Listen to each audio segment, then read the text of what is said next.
پہنچایا۔ حضرت یحییٰ بن زکریا ان کو جب قتل کیا گیا تھا اس وقت سید الملائکہ جناب جبرائیل امین یہ پیغام سناتے ہیں کہ نبی رحمت فخر موجودات صلی اللہ علیہ وبارک وسلم سرکار کو بتاتے ہیں،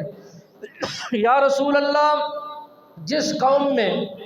جتنا بڑا ظلم ہوتا ہے، جتنی بڑی زیادتی ہوتی ہے،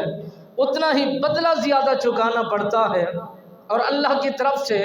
آزمائشوں کی پہاڑ اتنا زیادہ اتراتے ہیں۔ اللہ کے نبی کو سزا دی گئی، بے دردی کے ساتھ قتل کیا گیا۔ رب بے نیاز نے اس کے بدلے میں 70,000 لوگوں کو مرا دیا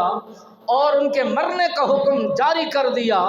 جو اس وقت ان کی خوشی میں اظہار کر رہے تھے، جو ان کی شہادت کی خبریں چلا رہے تھے، جو اپنی خوشیوں کا اظہار کر رہے تھے، جو منصوبہ بندی کے اندر شریک تھے، جو ارادوں میں مضبوط تھے، جو بات چیت کرنے میں شریک تھے، سبھی کے یہی لوگ جو 70,000 لوگوں کی تعداد مقرر کی گئی تھے، اور اتنا ہی لوگ اس جرم کے ساتھ شریک تھے۔ مالک بے نیاز نے فرمایا موت کے گھاٹ اتار دو، کیونکہ یہ میرے پاکیزہ تھے، میرے نبی تھا، اور میں اس پر راضی، یہ میری رضا کی خاطر راضی۔ مالک بے نیاز نے فرمایا جو بھی اس طرح کی بڑی قربانی دے کر دنیا سے رخصت ہوتے ہیں ان کا بدلہ بھی اتنا زیادہ ہوا کرتا ہے، اور ان کا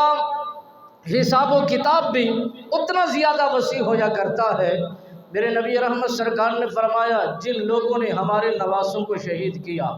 انہوں نے بھی حساب و کتاب چکانا